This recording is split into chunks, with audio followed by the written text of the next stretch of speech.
That's weird. That's weird. Kind of weirding me out. You are a sad, strange little man. Crazy. This is crazy. This is crazy. Isn't that weird? That's weird, man. It's strange. What's up, campers? Welcome back to episode 150 of Camp Strange. I am your camp counselor, Alex Tobin. And I'm your other camp counselor, Tony Bennett. Tony. It's just little old me, Tony Bennett. Is he the last of the Rat Pack? It's Tony Bennett. Is he not in the Rat Pack? I don't think so. Who's in the Rat Pack? Rat Pack members. Charles Entertainment Cheese. Is that the fat rat from that movie? No, it's Chuck E. Cheese. Oh, that's right. Who am I thinking of? The fat rat. The fat rapping rat.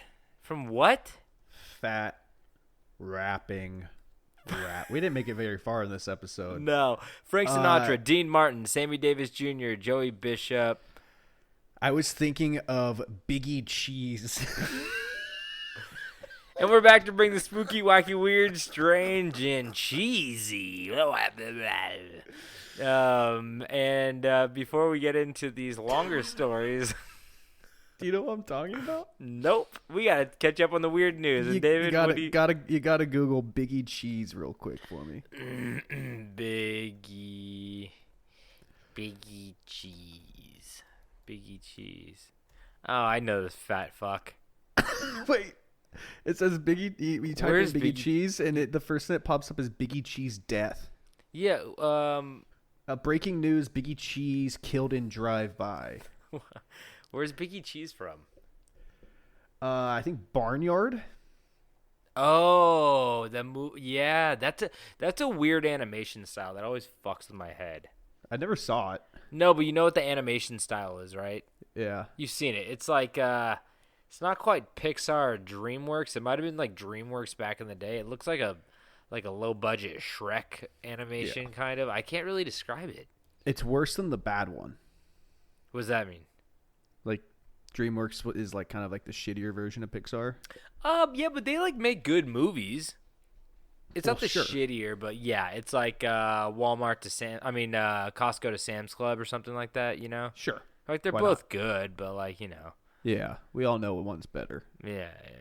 But David, do we any other Biggie Cheese related stories today? We're talking a lot about rats today, actually. Yeah, someone ran a rat over the forklift at work today. And then what did you responsible workers do with it? Well, either the stray cats came and got it, or someone just tossed it in a blackberry bush. I don't know. And then, what about the people who eat off that blackberry bush? No one eats off the blackberry bush. They don't wash the blackberries. It's next to a freeway. And now they got a taste of rat on their palate. Probably tastes better than those blackberries. Those things are nasty. They're freeway blackberries. You guys, wait, what? Yeah. I guess freeway blackberries would be the worst type of blackberries. So much debris on them. So much exhaust. You ever freebase rat blood? There's probably a lot of roadkill in that bush, to be completely honest.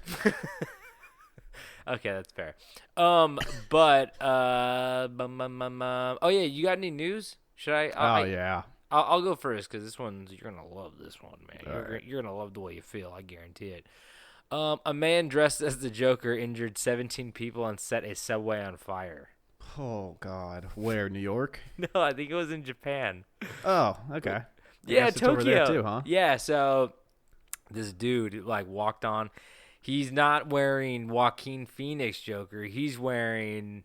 I mean, this costume could even technically be Jack Nicholson Joker. I don't even know if it's Heath Ledger, but more colorful. Yeah, he's got he's not wearing any makeup or anything, but he's got the purple suit with like the green undershirt and everything, but he was smoking a cigarette and holding a big knife on the eve of Halloween. God. And I guess he just like stood up and then just started pouring a liquid on the floor and then just set it on fire. That's fun. People started running and he just started chasing after people with a knife. And I think 16 people were like not really hurt. They're injured, but they have like a whatever, a little cut or something. But then they said one person who was 70 in their 70s got stabbed in the chest and they're in critical condition. Jesus Christ. Fucking Joker. Go after the oldest person on the subway. Yeah, that's not the Joker I know wouldn't have done that. He would have set fire to a big pile of money and then put a pencil through your eye.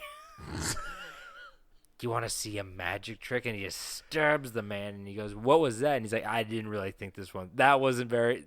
You're right. It wasn't very magic oriented. It was more murder. It wasn't my best work, okay? Where'd the tip of the knife go? But yeah, so this guy, he piece of shit, but like they got him. But you guys gotta stop idolizing the Joker. David and I can idolize the Joker. Yeah.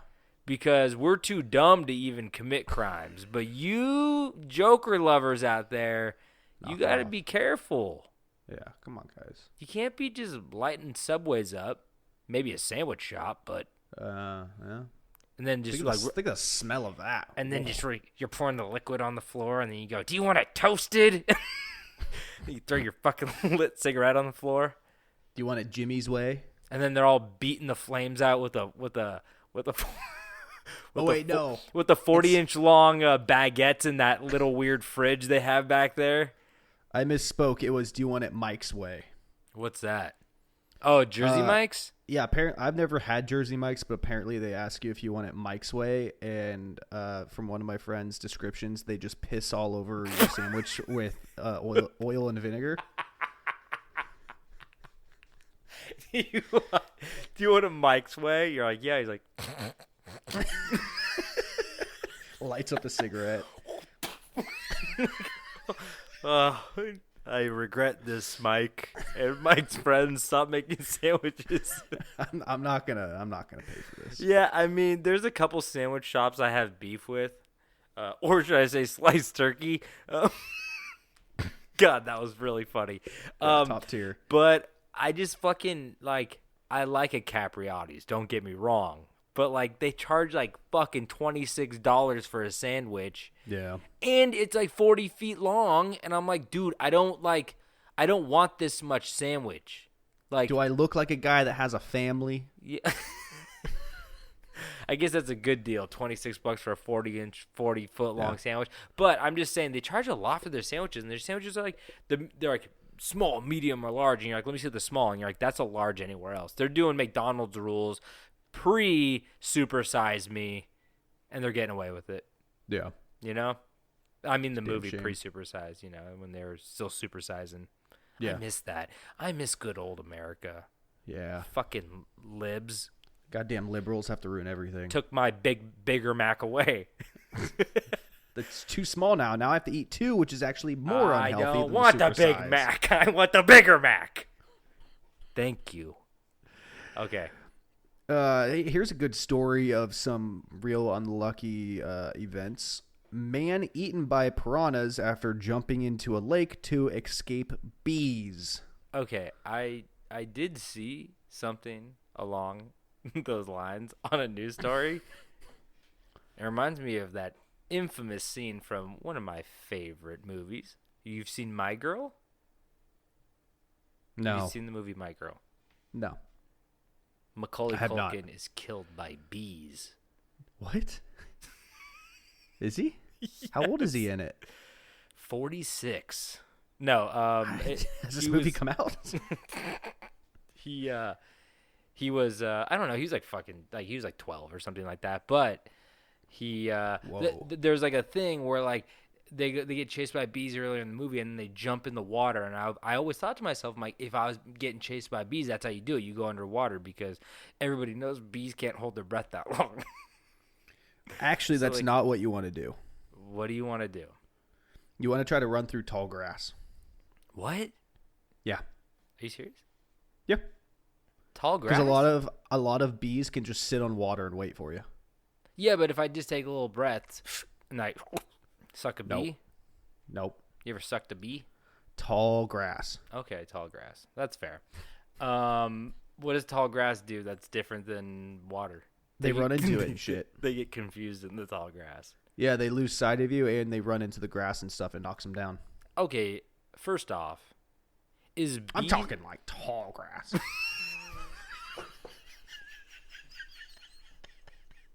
Like a corn maze almost. Here's what you're going to want to do. You're going to want to find your closest corn maze, okay? So the bees are after you. You want to get in a car, drive to your closest corn maze. Get out of the car. The bees are still there. You can't stay in your car. Common misconception. They fly through the air vents. Yeah, they do. They crawl right up in there. And then, you know what they say right before they get you? Candyman. Candyman. Candyman. But, So, yeah, I don't know. Bees, I don't know. They're fucking weird, man. They smell fear. I feel like they kill undiscriminately just because they're mad at you. They just don't like anything. And then we're trying to save them. I don't get it. I mean, there's definitely a big difference between bees and hornets and whatnot. Anti-hornet podcast. Anti-hornet. We are. But we don't need to tell you guys that. True. But I just want to say I'm also pro bee. So save the bees, kill the hornets. You know how I am. Oh, yeah. But yeah, well, good for him. He got eaten by piranhas. That's I think I would have chose the former. I don't know which one I would have picked, to be honest. Death by bees kind of seems like it's just like it's fine. They're oddly similar. Would you rather get stabbed or bitten and eaten? Because there's just going to be a lot of either one. Would I rather get stabbed or bitten and eaten? A lot. Stabbed. Okay. I see zombie movies. I know what happens when you fall into that little pile of zombies and they go for your stomach and then you're just like, and they're pulling out all this. Like, you watch yourself get eaten, right? That's true. Bees, too many to watch. You don't watch because you swell up like a balloon. Oh, true. But at least my last moments will be running through a fun corn maze. It's true. You have another news story? Yeah. Wait, let's see right here what I got. Oh, Portland parents discover inappropriate candy in Halloween bags. David, this is you. This is your guys. But you know what? I'm actually on your side. I think this is pretty funny. Is it Portland, Oregon? Yeah. Okay. Oh, no, not Portland, Maine. You know, they keep it weird here. And they definitely put penis-shaped lollipops in these someone just got married. Children's bags. Yeah, that's like works at Spencer's. That's like a guy who's like, "You got any candy?" He's like, "We got these things. We got these things. Just hand them out. Who cares? It's kind of funny." And then a kid, and then someone's mom's like, "He's trying to have sex with my child." Like, why would any pedophile just be like, "This is a good move for me to stay inconspicuous"? Yeah. Like, what? And then they said several commented calling the situation disgusting, sick, and cruel. I don't know why it's cruel. Yeah. They're like, my kid doesn't have a penis. He's like, "Mama, is Santa going to bring me a penis this Christmas?" No. Small Italian child. No. Why are you making up a small penisless Italian child? Some say he grew up to be a podcaster. Help me. But yeah, I just think it's so. I mean, I get it. I get like my reaction as a parent. I'm not a parent, obviously, but my reaction would probably be like, "Oh, what the fuck? This is fucking like. Why would somebody put this in a kid's bag?" And then I just throw it away or sneak into the bathroom and eat it in one bite. Eat it. But I would not be like, "I'm calling the fucking local news." Like, why? Yeah. That guy thought it. Like, you're never gonna find out what. I mean, there's gonna be. I bet there's like a team of like moms and dads in like in Portland right now, just on their bikes, just like their torches. Yeah, they're going around the neighborhood, being like, we're cross referencing the routes of the kids, and it's like, fuck, come on, man. I measured it. It was 4 inches from the bottom of the bag. Wait, what? So they're like measuring how far it was in the bag and trying to cross-reference the route they took. To Was figure that out which house also it is. was that also a penis joke? 'Cause It wasn't matched intended. up. It wasn't intended to be, but I probably could have gone further with it. Pretty good. I liked it. Yeah. I mean, hey, she always asks if I could go further with it, and I tell her, no, I cannot. I am very sorry. Please go further. She sounds just like me. Please go further. I can't go further. Yeah. That's cool. So, you guys listening to the Spooky Podcast? Yeah. Did you see this thing about QAnon? I loved how you pronounce that. QAnon? How do you pronounce QAnon? I think it's QAnon. Yeah, QAnon. But you say QAnon? Well, I don't know. I was just talking weird. Oh, fuck you. But QAnon I liked it. believers. Did you see this thing about these guys over in Dallas? There's something going on every week with them. Yeah, they all gathered in Dallas awaiting the return of JFK. Oh, he's supposed to come back this week? Yeah, the rebirth of JFK was supposed to come back. He was supposed to be Trump's vice president, and they're going to win the war against the goddamn liberals. Penis candy. Now, here's my question. Yeah. And I feel like enough time has passed. But when Jesus came back, he still had the holes in his hands. Oh, I don't like where you're going with this. Neither did anybody who saw JFK when he came back. Yeah. Hey, gosh. Oh, no, John. Oh, God. Is that too early?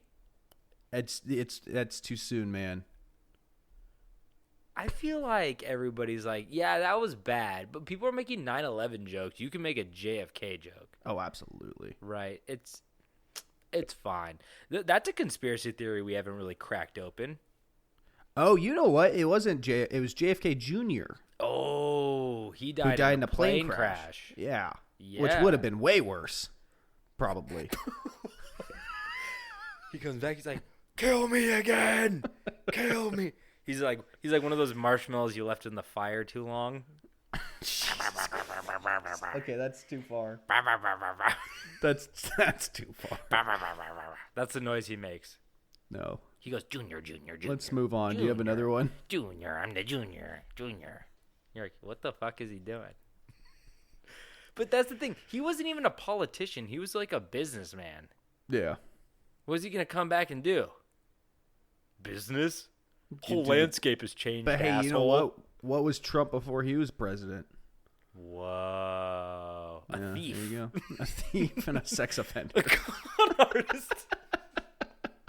Whoa, okay. Anything's possible, people. Remember that. Just remember that. Kind of an inspiration if you think about it. Okay. Do you have any more news stories? Yeah, I do. So I got right here. Pizza Hut hits back after child. diners. Huh? Yeah, it hits their child. Domino's hits a child. Yeah. Domino's hits back after diners complaint about its sexualized tomato sauce bottle. Okay. Don't slip that in my candy bag. I'll freak out and get aroused. It's not as bad as it sounds. Which, first of all, Wait, why are they leaving tomato sauce on the fucking table? no, it's ketchup. But why? They call that tomato sauce? But why is there ketchup at Pizza Hut? First off, do not call that tomato sauce, because if you make a pizza with ketchup as the base, you're gonna have a real bad time. Yeah, I'm wondering if this is like a foreign article. That's they call it pizza sauce, tomato sauce. I like pizza sauce even better. That's like they dip their pizza in ketchup. Yeah, That's bad. It's But, kind of cool.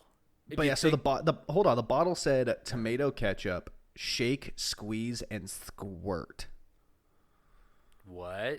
That's what people are upset about. How did these people have sex? This guy said, I cannot imagine anyone looking at that sauce as tomato ketchup again. Some guys that's like, it reminds me of sex, of course, like when you grab a woman and you just shake her by the shoulders like those old 50s movies, and you said, snap out of it, Clara, snap out of it, and you slap her. It's like, what are you talking about? I mean, the squeeze of the squirter, Yeah. they have kind of an argument there, for sure. Yeah. But we all know that they should also have a problem with that fart sound that comes out of that ketchup bottle. They don't have a problem with that, do they? Yeah, they need to be fixing that. Do they? So I've got one more news story. Wow, which Wait, did we ever figure out why the fuck they have ketchup on the table? No. Maybe they have French fries. I don't fucking know. These Not that worried guys about are it. going to freak out when they see a Mrs. Buttersworth. Oh, God, they're going to freak. They're going to lose it. So this story was one I really wanted to do a full episode on this. Maybe I can down the line, but there just wasn't enough information about this. Oh boy, and it's a new one. This happened on Halloween. Ooh. And instead of reading the headline, I'm just going to read this tweet that kind of ignited the whole thing. The tweet comes from Tom Campbell. At Thomas G. Campbell on Twitter. And it is, I'm hearing a report from a credible source that Texas Longhorns special teams coach Jeff Banks' monkey allegedly attacked and seriously hurt a young trick-or-treater last night on Halloween. The monkey's jaw apparently had to be pried off of the small child. Oh, no. So then it gets a little deeper here, which here's another tweet from Gig'em Aggies, thumbs up emoji, and that is at MottThunder2. Laughing emoji face. You cannot make this poop emoji up. Laughing emoji face. The Longhorns just hired Jeff Banks, who left his wife and kids to be with a stripper named Pole Assassin, who has been on Jerry Springer and has a pet monkey who is a part of her stripping act. Crying, laughing emoji face. Crying, laughing emoji face. Wait. So so this special teams coach, well, for the people who are unaware, special teams in football is like kickoff return, punt, punt return, field goals, like things that aren't the obvious, like, throw a touchdown or get a big tackle. That's like special teams. This guy, I believe he left. Yeah, he was on Alabama's coaching staff. He left to go to the Longhorns. But before that, he had left his wife and kids to be with a stripper named Pole Assassin. Okay, can we talk about that? Can we talk about that name for a second? Is Pole Assassin? Yeah, I mean, don't get me wrong, great name, hell of a name, fantastic. But is it gonna double entendre? I'm not gonna go there, but I just mean, I thought the whole point of like a stripper name was to be like kind of sexy, and Pole Assassin, I'm kind of scared. They say Pole Assassin, it's a little frightening. Yeah, it's a little scary. Unless like that's a part of her thing. Like, I mean, but then if she came out with a monkey, David, you're staying. Yeah, that's true. So here's a tweet from Jerry Springer Show at Springer TV. At Pole Assassin equals #GOAT, as in Grace Fall Time. Is this the greatest pole dancer to ever hit our stage? #Jerry Springer. When was that tweet? Is Jerry Springer still on?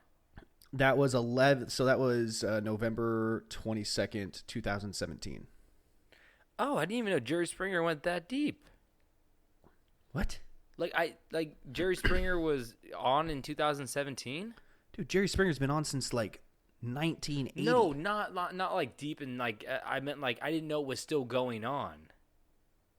I thought they like wrapped it up in like 2003. He might no, I feel like if they ended it, it was more recent. See, there's another politician, mayor of Cleveland, Jerry Springer, and now he's cheering on Pole Assassin from those stairs in the middle of the audience. I'm gonna take a quick picture and then show it to you through the camera because we got a great photo of Pole Assassin high-fiving her monkey who is on the stripper pole. What? Oh, what? Yeah, no, the monkey's part of the act. How old is she? I don't know why. I don't know. She looked older. I don't think she's that much older. I'm not being ageist. I just want to know how old my strippers are. Sue me. Probably like mid-30s. Oh, okay. Dude, the picture that you showed, she looks like she's in her 60s. No, God, no. Oh, that was a bad picture then. I couldn't tell. Well, yeah, it's a picture of my computer screen on my phone showed you through my computer camera. Are you 60? I'm almost 32, so basically. And you know what? Not every 60-year-old even looks bad. I think 60 is the new 30. Yeah. But 60 and sexy. But if you're 70, I'm gonna stab you in the chest on the subway. Yeah, if you don't get in my face, I'm gonna kill you. I'm gonna roundhouse your ass. I think we're caught up on any of the weird news you may have missed, so we should probably get into these stories. And I'm gonna be covering part 2 of my story from last week, which was the story of course, Robert Berdella. And I will do a little summary just in case anybody may have missed, last episode or needs a little, refresher. Yeah, I don't remember it. Yeah, I know you don't remember anything. So let's get into this. So now, David, as you remember from the last episode, Robert Berdella was an odd, intelligent fellow who had a history of high blood pressure and a love of art. His dad died at 39 from a heart attack, his brother was an athlete, and his mom remarried, which made him horribly angry. He loved collecting stamps and coins and had an affinity for a book and movie called The Collector, which I also own, about an obsessed man who kidnaps a woman and keeps her as a specimen. Robert went to college where he was finally able to be himself, which is when he came out as gay. And around this time, he also did some experimenting with drugs and killing things like ducks in the name of art, and ultimately was booted from school for such actions, which brought him into dealing LSD and methamphetamine. He later moved to Kansas City, where he began to help his community and troubled youths, joining numerous community organizations and finding employment as a cook and a seller of oddities. Even though he was slowly turning his life around, that gnawing feeling of needing control echoed in his mind and left him with a thirst for power, which he was able to quench when he killed his first victim, 19-year-old Jerry Howell, who was drugged, tortured, and raped. Accidentally killing Jerry, Robert cut the body up and disposed of it, getting away scot-free. Robert saw this new hobby of his was one he could possibly get away with, so he began to expand his search for more victims, this time in 20-year-old Robert Sheldon, a former troubled youth of Berdella's. Young fucking Sheldon. Young Sheldon, bazinga. So if you guys, if you don't remember, he's just kind of a weirdo guy, and now he's like helping out troubled youths, and this one guy, it's all coming back to me. Yeah, he was selling oddities, and his son was there, and the son was like, I moonlight as a prostitute, and he's like, why don't you come over and we could hang out? And then he like drugged him and tortured him and killed him, but he was torturing him, and then the kid stopped breathing, so it was hard to know exactly what he was planning on doing, but like I said, it's about the control.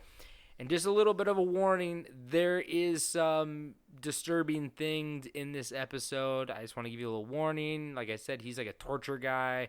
I know you weirdos probably just are going to listen to it cranked up in your car, windows rolled up, bees coming through the fucking vents. Yeah! With all your tools. I need my tools. It's for fetish shit. So let's get into this. So on April 10th, 1985, a former lodger of Berdella's, because like I said, he would take troubled youths in and troubled people who need to get back on their feet, drug users and homeless people and stuff like that, let them stay for a little bit and try to help them. But he eventually became like very irritated with most of them because, I mean, as most of us know, if you're an addict or you have issues, with substances, like it's not just like, for most people, it's not just cold turkey and you're fine. Like, there's relapses. It happens. You have to be very patient with these kinds of issues. And Robert, he wasn't patient at all. He was kind of, for how smart he was, he's pretty dumb. I think just maybe emotionally unintelligent, you could say. But like I said, April 10th, 1985, a former lodger of Berdella's 20-year-old Robert Sheldon arrived on his doorstep asking if he could again stay at his house for a short period of time. According to Berdella, although Sheldon was responsible in paying rent, he considered him an inconvenience, and although he was not physically attracted to this victim, chose to drug and hold him captive on April 12th when he returned home from work to find Sheldon intoxicated in his home. Sorry, it sounded like you were going to say something. I think I cut you off. No, you're good. I was just trying to clear my throat. Okay, Berdella, you're really...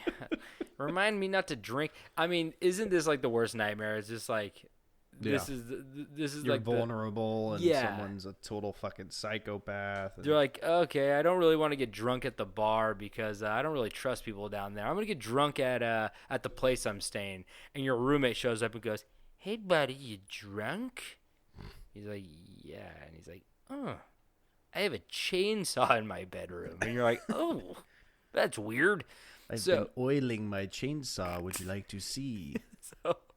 So Berdella was adamant. So he was adamant that he held no firm malice toward Sheldon, but saw him as an individual upon whom he could express some of the anger and frustration that I had toward other people on. So that's what makes it even more horrifying to me, because you always be like, there's people who are like, I'm nice to everybody. Like, I'm not a mean person. I don't bully. Because it's always in those movies you see, like, people, they bully the person. The person goes like, I'm going to kill them. That's the thing. Like, Berdella was just, like, mad at the world. He was mad at other people for bullying him. And he saw this guy who paid his rent on time, not really a nuisance, was just having a couple beers. And he was just like, I'm going to murder you because I can right now. And I'm just going to pretend like you're somebody else. This guy did, like, nothing wrong, Yeah. It's like, I don't know. Which is most murderers' MOs. They usually don't murder because somebody did something wrong. It's not Dexter. It's real life. It's Berdella, and he sucks. So Sheldon was drugged with sedatives and held captive in the second-floor bedroom for 3 days, enduring forms of torture such as the swabbing of drain cleaner in his left eye, the insertion of needles under his fingertips. Oh, I don't like that. Yep. The binding of his wrists with piano wire with the intention of permanently damaging the nerves in his hands. And this one freaked me out. The filling his ears with caulking to reduce his hearing capacity. So that one doesn't bother me. That does nothing to me. See, I feel like it would feel really good to take them out, but I also wear earplugs all the time. David's like, I fill my ears with caulking every night. Some people Can't use sleep those without weird candles to get the earwax out. Yeah. Nothing grabs earwax like thick industrial grade bathtub caulking. Yeah. It's good. Makes you all loopy, too. No, but I just Once don't it like. soaks in and Yeah. the walls start to turn. Oh no, you're just losing a lot of blood. That spider comes back.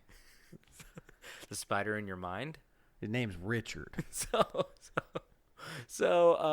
like I was saying, when I lose one of my senses is when I don't like having my hands like tied or like my feet or like having a blindfold or something over my mouth or my ears. Like losing the ability to like get away from a situation or like be alert, it freaks me out. I don't like being like overheated.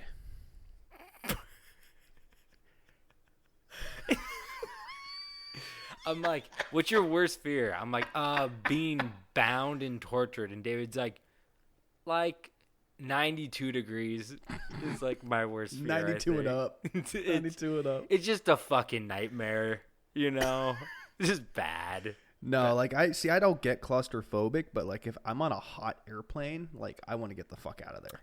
Oh, okay. That's fair. That's fair. Yeah, I don't like that either. Yeah. Like if the airplane's cold, I'm fine. But once I'm like sweating and I'm on an airplane, and I don't really fit in those seats anyways, I'm just like, I want to jump out of the airplane. Have you ever been in like an industrial freezer, like at a grocery store or anything like that? It's like negative 32 degrees Yes, Fahrenheit. I could live in one of those. It's Dude, fine. I would walk in this one that I worked at, and every time I would walk in, I'd take a breath in, and my nose hairs, I could feel them like freeze up. Oh yeah. Oh, I lived in Idaho. Oh man, The winters walking to class, like your nose hairs would like freeze up. It's such a weird feeling. dude, it's rough. I mean, I bet they're happy they got. I bet masks are gonna stick around during the wintertime around there. You know, Yeah. scarves or masks. That's what's funny is like I had so many of those gator things because I like would wear those like walking in the snow and shit. Jesus, so rough. Yeah. Anyway, not as rough as this story. So, caulking in his ears. Fun. 3 days after Berdella had begun holding Sheldon captive, on April 15th, a workman came to perform some scheduled work on the roof of his home, on his bathtub. Hey, where's all that caulking? I left my caulking here. I left $200 worth in here. Where the fuck did it go? Berdella's standing there without. Hey, Berdella. Hey, Berdella, where's my fucking caulk? Hey, Berdella. Nice call. Hey, no, I was gonna do that. Hey, Berdella, nice caulk. Your bathtub, full of caulk. So, like I said, workmen came to work on the roof of his home, leading Berdella to choose to fatally suffocate Sheldon by placing a sack over his head, which he then tightened with a piece of rope. He later dissected Sheldon's body in the third floor bathroom, which is, I don't really understand when they say third floor bathroom. I'm like, did they have like communal bathrooms? And this is like apartment complex? Like, this guy lived in an apartment. He did not have a third floor bathroom. Yeah, that's kind of wild. He had He one had in the one attic. floor, right? He had a empty bathtub not connected to anything in his attic. Oh, okay, that makes sense. Yes, of course. Yeah. Sounds like typical serial killer shit. Really hard to get up there, but worth it. So, yeah, this guy would, like, use a boning knife and a chainsaw and just, like, cut people. Oh, my God, it's awful. So, the following June, Berdella found Mark Wallace, whom he vaguely knew via Wallace having previously helped him with yard work. And this guy, Mark Wallace, was hiding in his tool shed to seek shelter from a severe thunderstorm. So, clearly, this guy was, like, homeless or on drugs or both. Who knows? But, as had been the case with Robert Sheldon, Berdella invited him inside his house, and noting Wallace's acute state of tenseness and depression, volunteered to inject him with chlorphomazine, with the explanation this would calm down and relax him. Wallace willingly accepted the offer, and 30 minutes later, Berdella decided to render him captive. So he's like, hey, you're stressed and depressed. Do you want some of this drug I have? And then he's like, yeah. And he just injected him, and he was just like, obviously, it did something to him and knocked him out. Yeah. But I guess he's not a liar. It did relax him. So Wallace was I'm not on Berdella's side here, guys. I'm not pro Berdella. So Wallace was carried to the second floor bedroom. Oh, I thought he had another bathroom. His One house bedroom, 3 bath. If you take a bath in the room, it's a bathroom. You see Berdella in the sink. Take a little. Yeah, that's his kitchen bathroom. Exactly.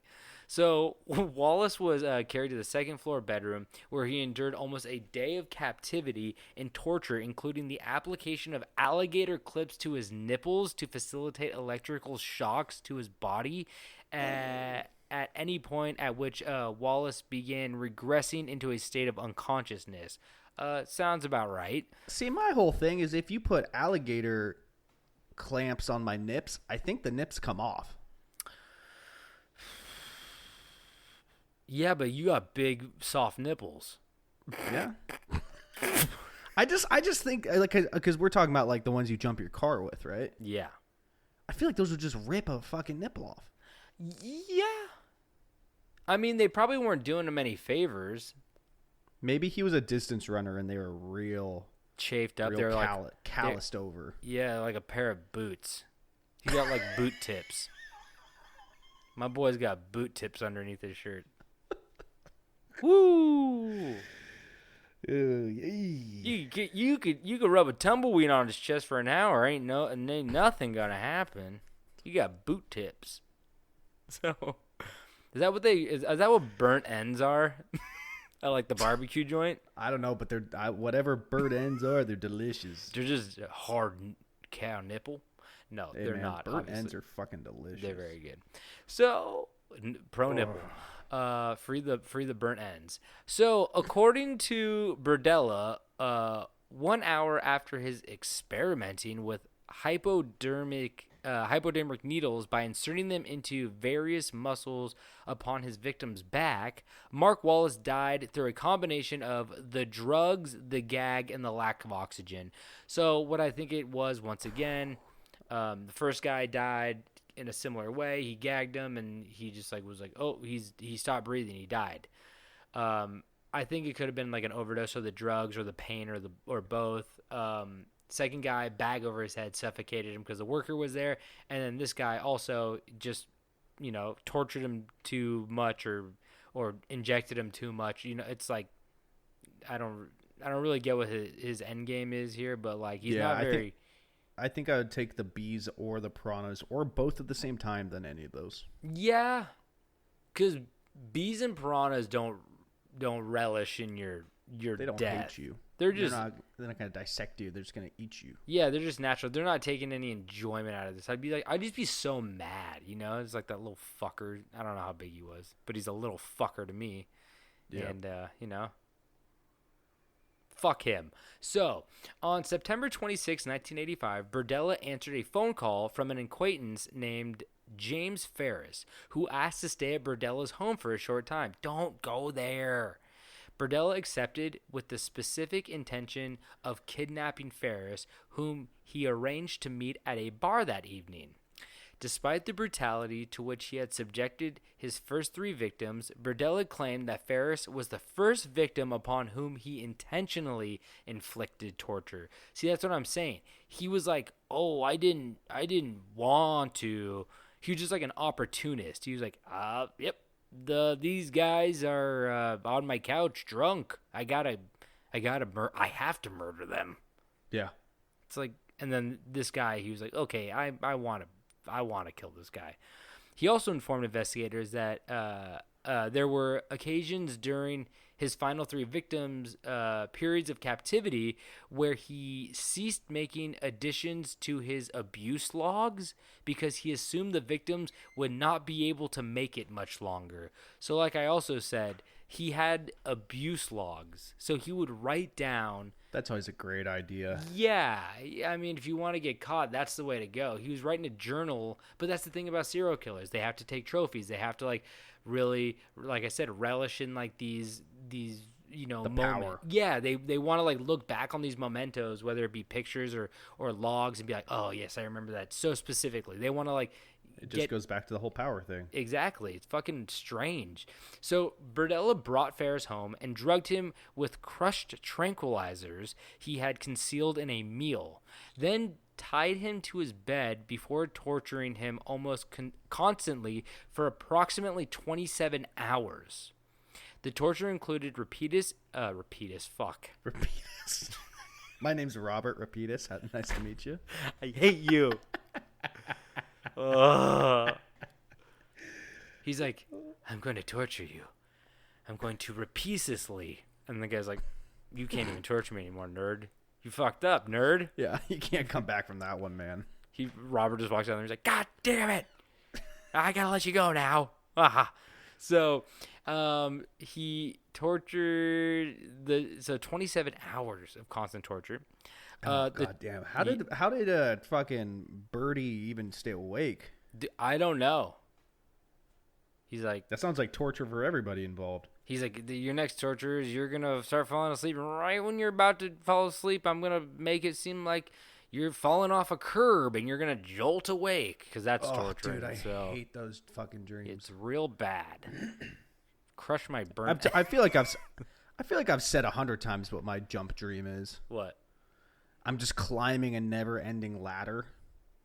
and then an elbow comes out of nowhere right in my face. An elbow? Yeah, just an elbow through the ladder right into my fucking face, and then I like jump out of bed. Whoa, are you serious? I've had it like hundreds of times. This is like Dune. Yeah. Just like Dune. This is like Dune. Watch out for those ladders. Stay away from ladders, okay? So the torture included repeated administering of 7,700 volt electrical shocks to the shoulders and testicles for up to 5 minutes in each instance. Oh, that's how he stayed awake. And acupuncture via hypodermic needles to the neck and genitals. Oh. So Ferris gradually became delirious, but Berdella continued his physical and sexual assaults until he noted in his log that Ferris was unable to sit up more than 5 to 15 seconds. The next entry read, very delayed breathing, and finally, Berdella noted that Ferris died with a slang term he had used in his career as a chef. He said he was 86th, which Berdella later explained meant anything from throw it out to stop the project. 86 it, you know. Yeah, you get 86 from the bar, they throw you out. 86 the fish, it's done, you know. I didn't realize that was a food term. I just knew that as like a getting kicked out of bars term. Oh, why do you know that? I'm pretty proud. I've never been kicked out of a bar. Really? Yeah. Are you? I feel like a lot of people haven't. That's a point of pride. How do you act at bars where you're proud of that? You're like, You've been around. You've seen me at bars. I have seen you. You're the type of guy to like walk over and just like fucking steal a picture off the wall and walk out. Like that's your. You don't fight people. You sneakily vandalize the place. Well, my favorite game was always the butter knife game. What's that? I don't know if you were ever victim to it. I know our buddy Craig. This sounds like you're torturing people. No, if I was victim to the butter knife game, I like to take butter knives and I like to slide them into people's back pockets without them knowing. Yeah. And then they get home and they go, "Where the fuck did this butter knife come from?" Well, I cannot wait for you to do that. And then you're like, "Oh, I got him." And then all you see is that guy leave, and then like some flashing lights pull up and they go, "Drop the knife!" And he's like, "What?" And you just hear crack, crack, crack, crack, crack. Craig's killed. He I think you're was always referencing deadly with that butter knife. I think you're referencing my favorite thing to do. There was a bar in LA we would frequent every now and then. We went through a phase where we went there a lot. I would end up there every now and then. But The Whaler? I wasn't gonna name any names. Oh, big freaking whoop! You're in a different state. That picture wasn't even real. It was a piece of paper. Well, this bar would have photographs printed up in the bathroom, and I would always steal the fuck. Now I can't think of who it was. It was Penelope Cruz. It was Penelope Cruz on a toilet. She was fully clothed, but she was like on a toilet doing like the my hair's so messy, like kind of like leaning over, like I'm so tired on the toilet. But so I would always steal the Penelope Cruz one. It wasn't framed or anything. It was just kind of up there. And I did this for a while. I stole a lot of them. They always put. Well, hold on. Let me okay. finish what I'm saying here. I would fold the photos up, and I would again sneak them into people's pockets, or tell them people's pockets, and or I would tell them it was like a note that they couldn't read till they got home. And I did it so many times that the restaurant actually put them in frames and drilled them into the walls. And I was there with my wife's cousin and her boyfriend. And that was the time I realized that they had drilled the picture frames into the wall so people couldn't steal them anymore. And I told them that. And my wife's cousin's boyfriend goes, "Oh, hold on, I got it." And he goes in and he came back with like a completely different photo because every bathroom had a different photo. And so he stole the wrong one. And I was like, "That's not the right one." He's like, "Oh man, I ripped that frame off the wall so hard." Okay, well that's the other thing I was gonna say is like Did they always replace it with Penelope Cruz, or did Yes. they put somebody else in it? Because I remember like one time it was somebody else, wasn't it? No. Oh. It was always Penelope Cruz. Because And it's a I toilet. almost, It's a toilet picture like that. I get it. It's a bathroom. Like she's on the toilet. I almost wonder if they did it on purpose so they could be like, oh, the Penelope room is clogged. Because the bathroom situation was like kind of a hallway that had like 6 or 8 like doors that would have a single toilet. Oh, it was an indicator of which toilet it was. Yeah. Oh, okay. Maybe. yeah. Now they can't find which one's clogged. The thing's been clogged for millennia now. Jesus. Ugh. But that's, yeah. So David, he got Never been kicked out of a he's bar. never been 86th. Penelope, on the other hand, definitely 86th. So, forgot where I left off. So yeah, and then there's the time Kyle ripped the fucking the doorway out of. He that ripped one. the crown molding off of the door. He was hanging on the door Still pull-ups. at the what was that fucking place called? The bird cage. No, it wasn't the birdcage. It was like the mansion in like Santa Monica. Yeah, no, it was it had some fancy French name, but the top floor was a separate bar called the bird cage. Yeah, he was hanging on the door frame by his fingertips, and then Two all of a sudden it pull-ups. just fucking fell out. He He's fell ripped- like 5 feet onto his back with a giant piece of wood in his hand. They looked for him forever. Oh, good lord. And that would be Kyle, the guy that Richard the Little Magician. yes, Richard the Little Magician. That's Kyle. Story. So the good times. All right, yeah, no more. Get back to your story. I'm Okay. so Todd Stoops, like I said, he 86 this guy, and so he's on to his next victim. So Todd Stoops was a 23-year-old drug addict and sometimes prostitute who, alongside his wife, had twice lived briefly at Berdella's house in 1984. After Stoops and his wife moved out of Berdella's home the second time, Berdella did not see him again until a chance encounter at Kansas City's Liberty Memorial Park on June 17, 1986. Berdella invited him to his house with an offer of lunch, with an added incentive of sex. As Stoops stated, he needed $13 to purchase drugs. The equivalent was $31 in 2021, but come on, man. 31 Yeah. bucks? Berdella. It's not much. So, Berdella would later stress to investigators he had been extremely physically attracted to Stoops, and this victim had held captive for 2 weeks before he died. This victim was held captive for 2 weeks before he died. And with him gradually increasing his captive's terror to make him a cooperative and incapacitated sex slave. Once again, power. There we go. That makes sense. Yep. Berdella used electrical shocks through Stoops' closed eyes in an attempt to blind him and inject drain cleaner into his larynx to try to silence his screaming.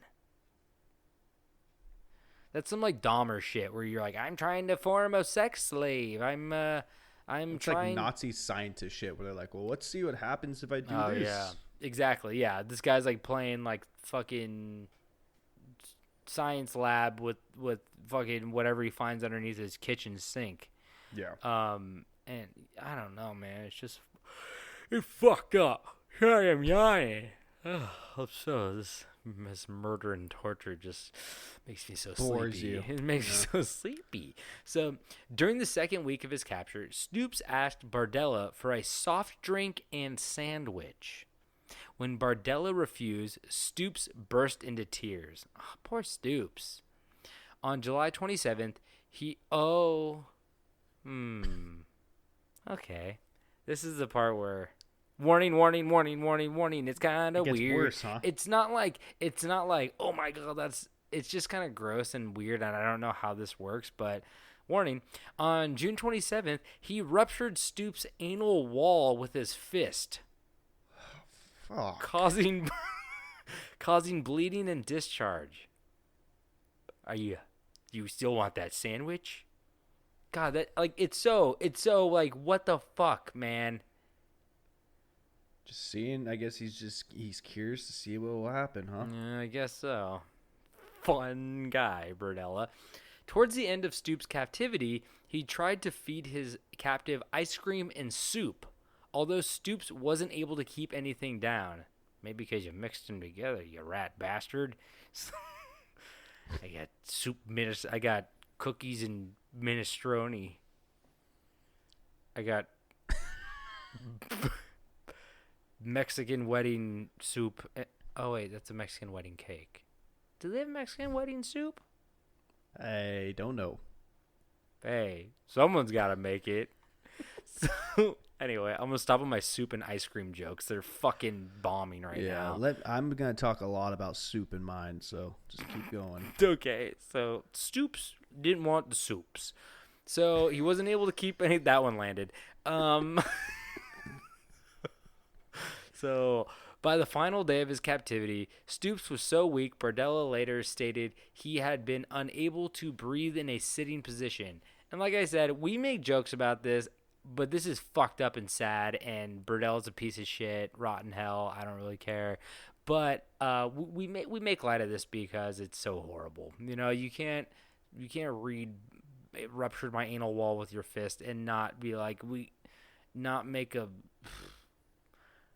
funny puppet joke in there. I don't know, man. It's okay. Man. Jesus. I'm trying to navigate this as best as I can, David. It's hard to read the room when the room is all over the goddamn place and I can't even see. I don't know how you guys are reacting to this. Did you crash your car? I'm sorry. So, on July 1st, 1986, Stoops died, and a forensic pathologist later testified that the ruptured anal wall caused septic shock, which proved fatal. So that's the thing that killed him. That's wild. Yeah. I don't know, man. I don't know. So, in the spring of 1987, Berdella became friendly with a 20-year-old named Larry Wayne Pearson. I think this is number 5? Number 5. I think he had 6 victims altogether. That's too many. I agree. So, 20-year-old named Larry Wayne Pearson. This casual friendship began when Pearson entered his shop and explained to Berdella that as a child, he had held an interest in both witchcraft and wizardry. Ooh, welcome to the wonderful world of Robert Berdella. Grimgots. Yeah. Grimgots. Yeah, I like that place, Grimgots. It's got all those little guys with the pointy noses. Berdella's like, hey, you like witchcraft and wizardry? Eat this jelly bean. It's supposed to be apple flavored. He's like, I don't want to eat it. He's like, eat it. He's like, oh, it tastes like shit. He's like, it's skunk flavored. It's skunk Birdie Bots flavored bean. It's skunk flavored. It's a witchcraft and wizardry candy. Don't you know?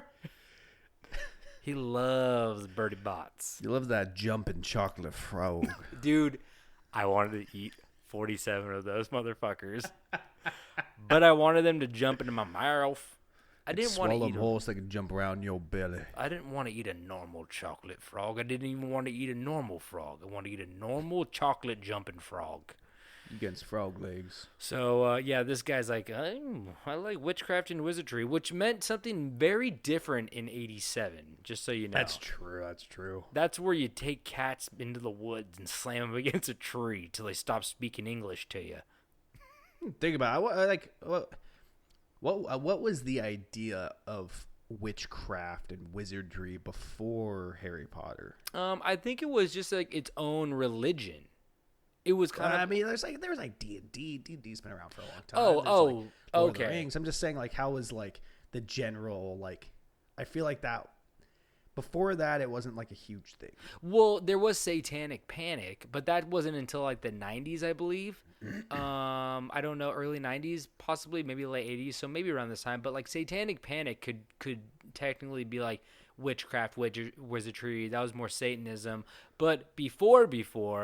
It's kind of hard because I feel like it goes like up and down where it's like people are like witchcraft. People are like it's fucking Dad. We're going to put a bunch of stones on your chest till you die.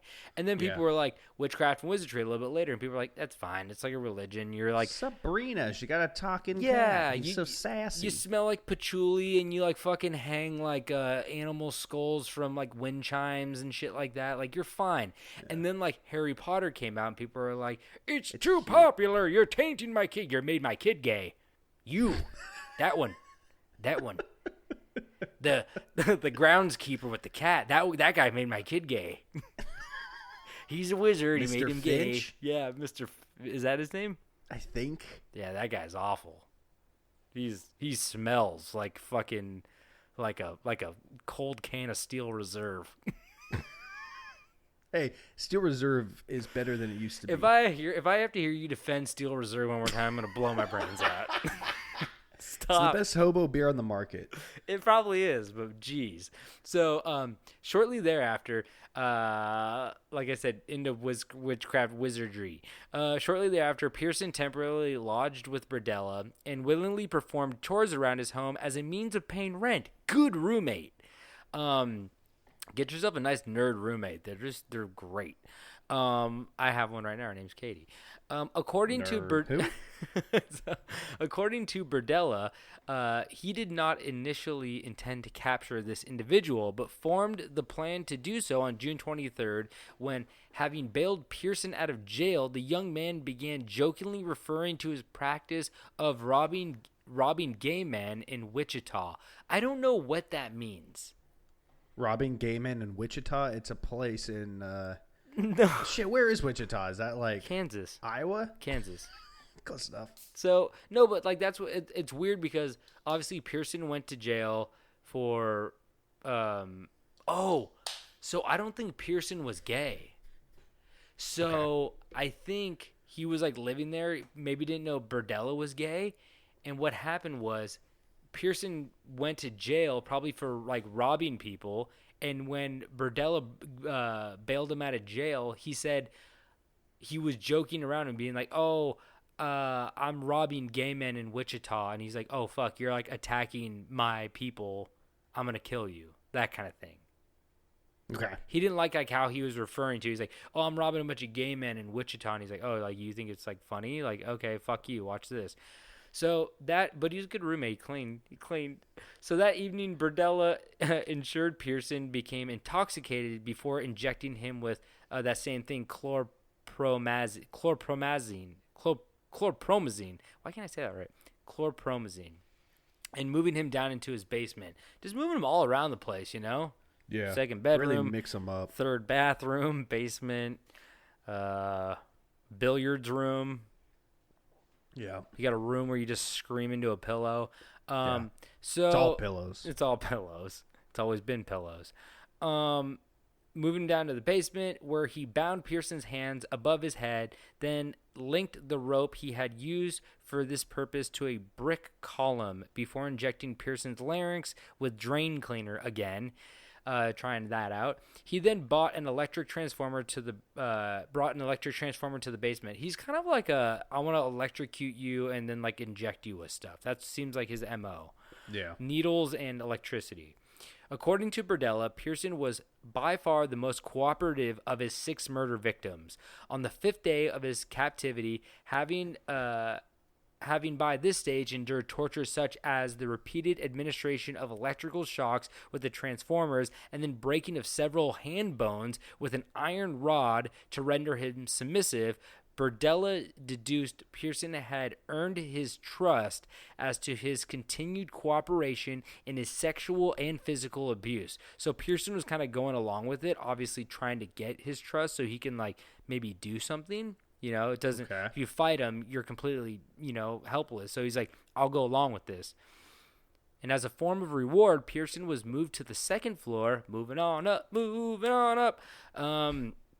with Berdella's first informing Pearson that if he continued to cooperate, he would not continue to inflict as much pain upon him as he had done so while he had been held captive in the basement. Throughout the latter part of the 6 weeks of captivity, Pearson trained himself to sleep without moving in order in order that he did not antagonize Berdella and thus invite further torture and being returned to the basement. So I don't know if like he slept in a bed with him. Okay. He's like, I don't want to move when I sleep because I might wake him up and he'll beat the shit out of me or like try to torture me more. Like, I don't know. That's very strange to sleep in a bed with like somebody that you're, it seems very dangerous on Berdella's part too. And after 6 weeks of captivity, in an act of despair, Pearson deeply bit into Berdella's penis before screaming he could not continue to tolerate being treated in this manner. In response, Berdella killed Pearson by bludgeoning him into unconsciousness with a tree limb. Yeah, I got those all over the house. Big old tree limb. Yeah. He's like a dachshund. It's not a branch, it's a limb. He's like that dachshund that like carries the stick that's like way too big on those funny videos online. He's like trying to go through the doorway and it can't get through. Exactly. And then the dachshund gets in the doorway and then beats you to death with a tree limb. Yeah. That's him. So, like I said, bludgeoning him unconscious with a tree limb, then suffocating him with a bag and ligatures. Ugh. Before driving to the hospital to receive treatment for his wound. Pearson's body was later dismembered in the basement, and his head initially stored in a plastic bag inside Berdella's freezer before being buried in the backyard. So now we're kind of coming up to the end of his horribleness. So at 1 a.m. on March 29th, 1988, Berdella abducted his last victim, a 22-year-old male prostitute named Christopher Bryson, whom he lured into his house upon the promise of payment for sex. At Berdella's home, Bryson was knocked unconscious with an iron bar, then bound to Berdella's bed, where he was subjected to similar methods of abuse and torture endured by previous victims. Although, in Bryson's case, Berdella repeatedly swabbed his eyes with ammonia, before exclaiming to him, "The only thing you need to think about are you, me, and this house." Which is fucking... You're not saying much, but it sounds horrifying. Yeah. I don't like that at all. Also, get the ammonia out of my eyes. So after several days, Berdella explained to Bryson he had begun to trust his captive. See, he's like... forming he really wants to, at this point it seems like he really wants to trust these people, and like I said, his ultimate goal is kind of to form like a sex slave. So it's all about power, and he's like, if I could trust you, then I could form a weird relationship where I have the power, you're doing what I want, and I'm not even really holding you captive because you like it at this point, you know what I mean? Like, I trust you, like, we're cool, you know what I mean? I don't think I don't think he liked the fact that he was torturing people and murdering them, but he liked the feeling he got from doing it in a weird way. You know, like I said, it's a power thing once again. So this very weird psychological, like, want to form a friendship with somebody you kidnapped. I don't get it. So, and he began to trust his captive, and that although he was willing to discuss aspects of the abuse and torture he was receiving, there would be no negotiations pertaining to his sexual abuse. See, he's like, no, that's non-negotiable. So he didn't care for the torture as much as he cared for like the sexual stuff. Okay. Berdella finished this discussion with a stern warning. I've gotten this far with other people before, and they're dead now because of mistakes they made. Yeah, the mistakes they made. Sure. Whatever, Robert. Yeah. Yeah, Robbie. Yeah, sure, Robbie. Hey, Rob. Fucking, you brought the tree limb into the library. We don't let that in here. You're going to have to leave your tree limb outside, Rob. He's the guy that goes to, like, the library and uses all the free Wi-Fi to look at porn. Yeah. God, he's such a weirdo. He's always on that bat computer where the screen faces the wall. The chair's all sticky. Yeah. Why is that chair so sticky? Why is Rob's chair always so sticky? He's always bringing so many snacks. What's that mean? He's setting up shop. He's gonna be there all day. You're right. He brought his PlayStation. What the fuck? It's a PlayStation 1. Anyway, so Crash Bandicoot's all Robbie needs to get through the day. It's all right by me. I love that little mask that talk. The mask that give you extra life. I love that mask. So by the third day of his capture, see, this is 3 days in, and he's like, I trust you. The other guy was 6 weeks in. Yeah. It's like he really wants like this relationship. Like, it's very strange.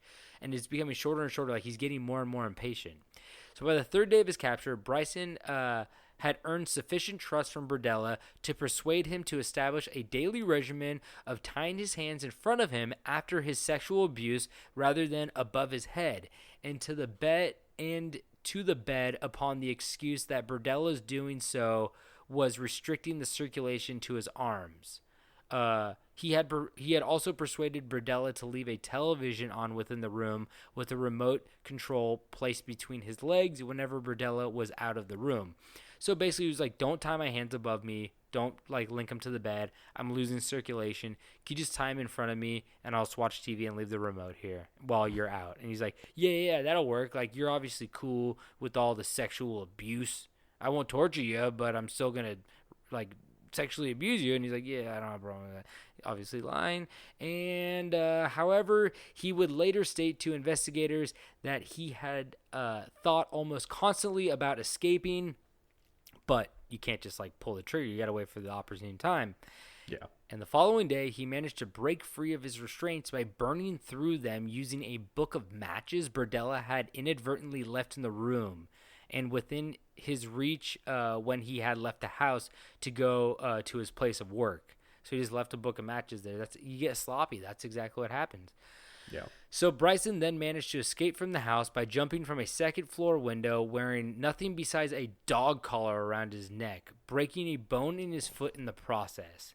He then ran toward a meter reader walking across the other side of the street shouting for the individual to call the police. This individual led Bryson to the house. He had been approaching, whereupon the occupants promptly called the police, who arrived minutes later. So the guy took him in. They called the police. And questioned at the scene by 4 officers, Bryson initially claimed that he had been hitchhiking when abducted by Berdella, who had kidnapped, raped, and tortured him for 4 days before he escaped by jumping from the window on the second floor of the property. Obviously, we know that he was like a male prostitute and was just trying to make some money, but he was not trying to get in trouble either, so he was like, I was hitchhiking. Furthermore, this individual had kept him bound to a bed on the second floor of the house throughout much of the time he had been held against his will, repeatedly sodomized him, drugged him, and injected his throat with drain cleaner to diminish his ability to speak loudly. As Bryson spoke, the officers also noted that in addition to the dog collar and broken foot, Bryson had red swollen eyes and visible scars and welts across his entire body. 2 officers were told to maintain a discreet surveillance on the property, as Bryson had driven to the Menorah Medical Center, accompanied by a 3rd officer for treatment of the. He just got treatment there, whatever, and they got a search warrant on the property. So, just to kind of wrap this up just a little bit more, but this is when it he gets caught, and so. I told you guys this is a long story. I cracked it. I cracked this open. I fell asleep for half of it. Fuck. so no sleeping. 27 hours of torture. No sleeping on my watch. So on the afternoon of Bryson's escape, Berdella was arrested on charges pertaining to the sexual assault of Christopher Bryson. He declined to allow officers inside his home, and the search warrant earlier requested was drafted to search his property. Corroborating Bryson's claims on having been restrained and tortured in a second-floor bedroom, investigators discovered the bedroom and the second floor was found to have burnt ropes attached to the post at the foot of the bed where his feet were. Also in the room was an electrical transformer plugged into the wall and with wires leading to the bed. A metal tray containing syringes, small bottles apparently containing prescription drugs, swabs, and eye drops were also close to the bed. Also found in the room were a long iron pipe, various lengths of rope, and leather belts. Investigators also noted that posts on the bed had been extensively worn, suggesting that restraints had earlier been tied to these posts, and that the individual or individuals had struggled to free themselves. Searching elsewhere in the house and grounds of of his apartment, investigators uncovered a human skull inside a closet on the second floor of the property and a partially decomposed human head in the backyard. So I guess he didn't live in an apartment. He lived in a house. But that was like a townhouse. Yeah. Yeah. So like we're just guessing like fucking he got a townhouse. So the search also uncovered several human vertebrae scarred by both hacksaws and knives marks stowed in the hallway. So he just had like a bunch of vertebrae with like marks on them in the hallway, and several human teeth stowed in 2 envelopes. Both a hacksaw and miter saw were discovered in the basement of the property, and a chainsaw was also found to be soiled with bloodstains, flesh, and pubic hairs.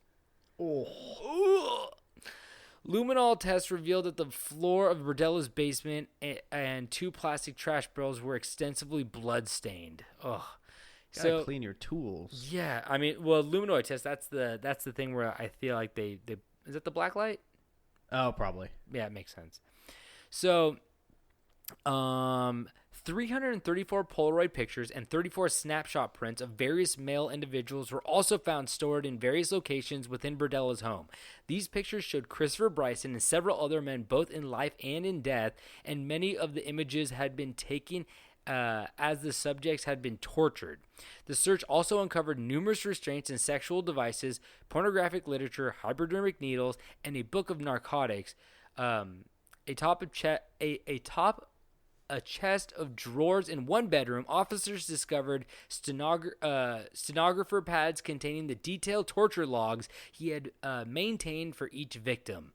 Several newspaper clippings from the Kansas City Star regarding a missing young man named Jerry Howell, and both a wallet and driver's license belonging to a missing person named James Ferris was discovered in a closet on the second floor of the property. So, fuck, man, this guy is just fucked up and awful. So, and like all this evidence stacked against you. I mean, like, what do you say? So, I'll tell you what fucking Berdella said. He said not guilty.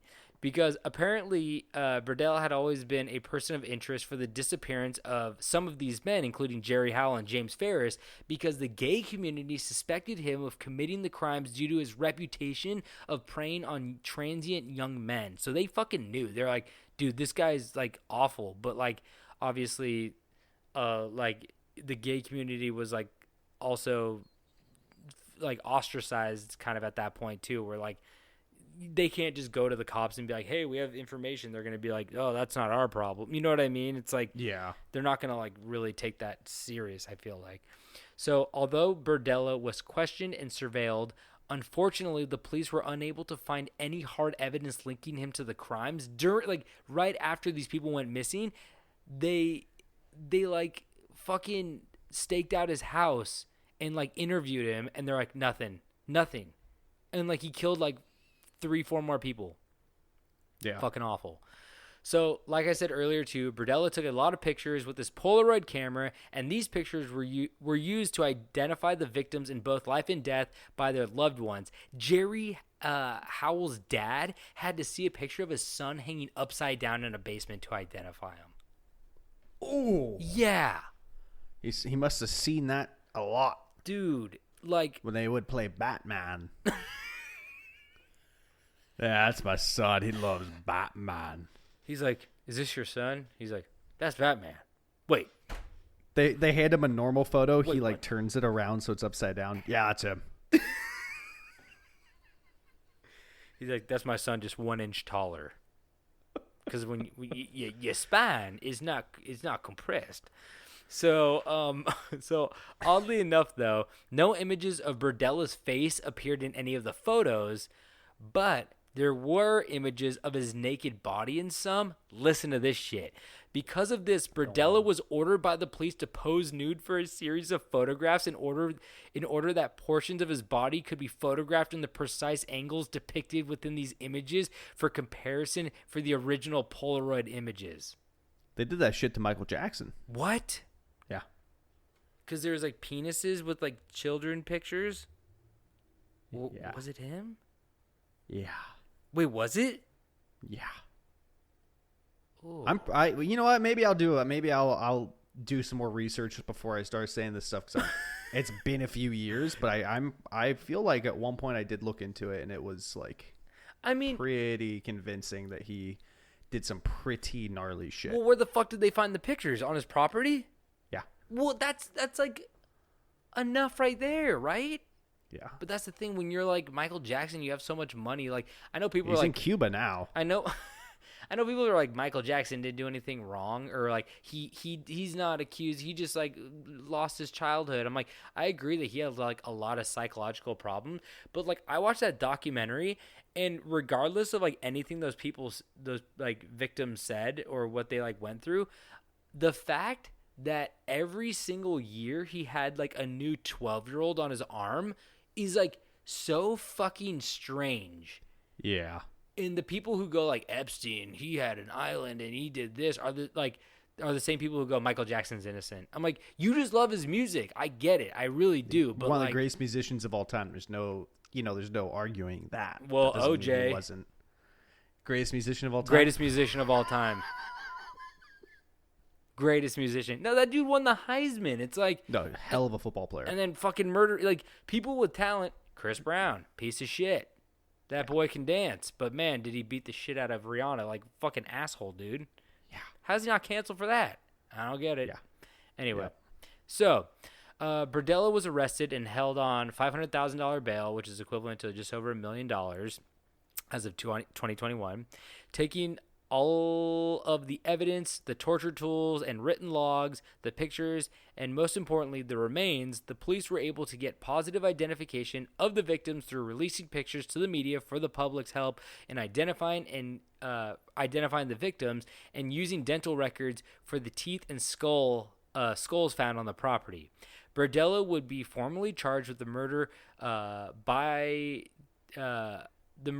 dismemberment of Larry Wayne Pearson in July after the head was discovered in the backyard, which was formally identified as Pearson's on May 12th. So that was the one that they're like, they usually only go to court for one murder.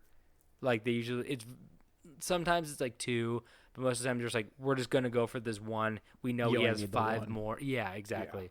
Yeah. So Berdella now faced the death penalty, and even though there was a plea deal on the table, he decided to move forward as not guilty. But that was until the final hour, in which he decided to take the plea deal of life imprisonment without the possibility of parole over death. There were stipulations to the deal, though, in which Berdella agreed to confess in graphic detail as to whom he had killed, what indignities he had subjected each victim, how he had killed each victim, and what he had done with their bodies. In this testimony, Berdella claimed the movie he had seen first in 1965, The Collector, that book I have, had left a major impression on him. Following the senses of shock and disgust he claimed to have initially experienced after killing his first victim. See, he was like, I didn't like it. He's like, but maybe he was lying too. Maybe he did fucking love it. But he said he was shocked and disgusted at killing his first victim, but the movie had resurfaced in his memory and subsequently became a motivating psychological force in the actions he exhibited against his victims in the subsequent murders. His victims, he stated to investigators, had lost any degree of humanity in his eyes once he had chosen to render them captive. Kind of like that book where it was about, this guy who held this woman captive and treated her like a specimen instead of a human. And just to wrap this up, last paragraph, at the end of the trial, Berdella was hit with another 5 consecutive life sentences from the judge and transferred to Missouri State Penitentiary. 4 years after his imprisonment in 1992, Berdella contacted the counselor whom he had met with when first incarcerated, Reverend Roger Coleman, and he informed Coleman of his distress due to staff at the Missouri State Penitentiary withholding his heart medication. Like I said, he has high blood pressure. His dad died of a heart attack at 39 years old. And at 2 p.m. on October 8th, 1992, Berdella complained to prison staff of heart pains and was taken from his cell to the prison infirmary. Medical staff determined his heart was unstable and called an ambulance. Berdella was taken to a hospital in Columbia, Missouri, where he was pronounced dead from a heart attack at 3:55 p.m. He was only 43 years old. Damn. Shortly after, the judge at his trial, Alvin Randall, was informed of Berdella's death, and in response, Randall sarcastically remarked, "Couldn't have happened to a nicer guy." Boom. Fucking roasted. Mic drop. Yeah.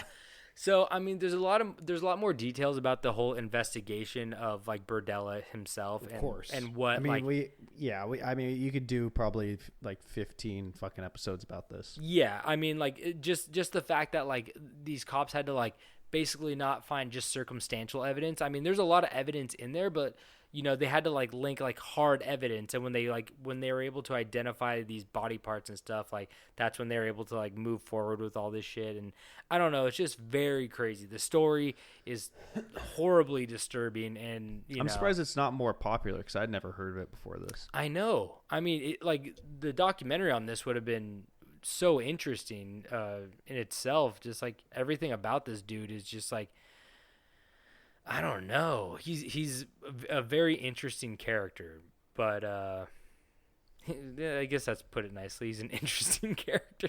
Yeah, it's But, always a nice way of saying I'd it. say he's a piece of shit, but like, yeah, he was like power hungry, fucking psychopath who had like no remorse for anybody, and was like, you know, he described all of these details of the murders and like never felt remorse. Apparently, he was like, oh yeah, and then I like hooked up clamps to his nipples, and then I like injected stuff into his larynx, and like because that was part of the plea deal, he had to say all these details, Yeah. and that's why they have so much of the information, which is like, once again, you don't get that a lot with a lot of serial killers, you know.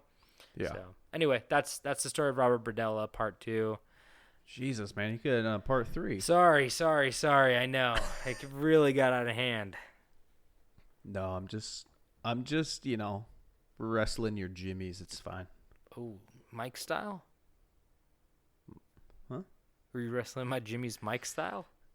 All right, today I'm going to talk about one of the most successful and prestigious families in American history. McDonald's. Ronald McDonald came into the media in 1954.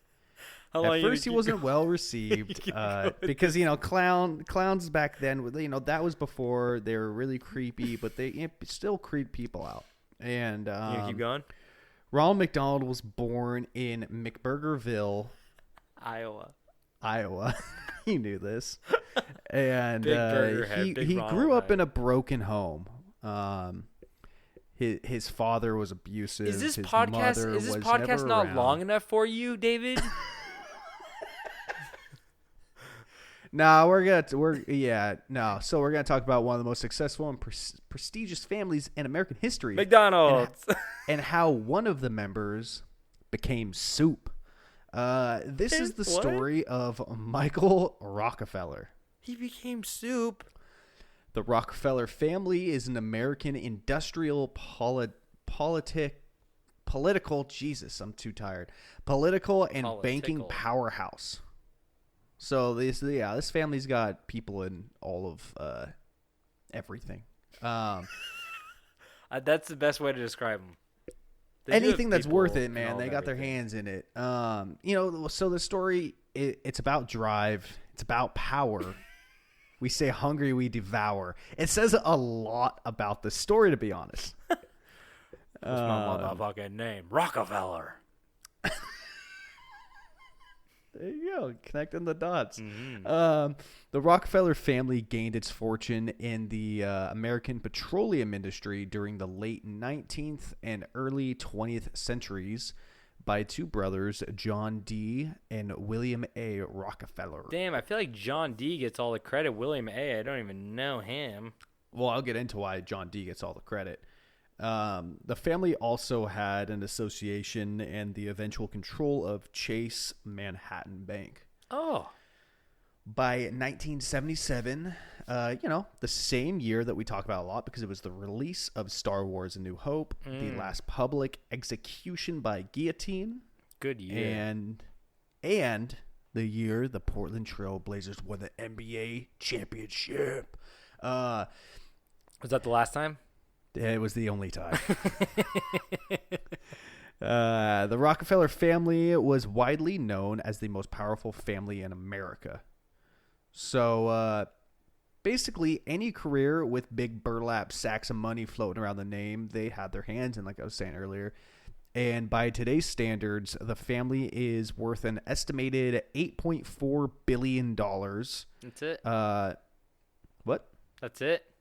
That's it. I mean, like, do you really need more, though? Well, how much does Bezos have? Like 6? 4? Who gives a shit, that fucking lizard person? Well, Is it crazy one day when, like, they come out and, like, lizard people or things and, like, I'm going to get canceled for saying oh yeah, we're going down. I'm gonna be the bad guy. This podcast doesn't age well a day after we release it, David. That's pretty true. And from 1839 to 1937, John D. Rockefeller was considered to be the wealthiest man ever, who was worth $1.4 billion in 1937. What the fuck? Which was 1.5% of all U.S. gross domestic product. Oh, that's not very much. Yeah, that's what you think of the entire country's That's wealth. a failing grade, loser. But yeah, so that's why John D. Rockefeller gets all the praises, because he was and still is considered the like most wealthiest person ever. Shit. Like in comparison to like how much Bezos or like Elon Musk have today, like he still had more for that time. Yeah, because like I mean now they put like laws in there like you can't monopolize this, and it wasn't his whole thing like monopolizing oil and all that shit. Yeah, it's like pretty much. Yeah, I mean like and everything used oil. It's like I don't think anybody could ever get that rich again. It was just like time, right place. I wish I invested in all that crypto earlier. Fuck. I could have been the next John D. That's like have you seen that that image that's popular now that was like an old like Warcraft tournament that was like first place gets $1,000, second place gets $500, third place gets like 25 Bitcoin. Oh, are you serious? Yeah. That was a fucking thing? Yeah. Oh my god, where's that third place guy? I need to murder him. Yeah.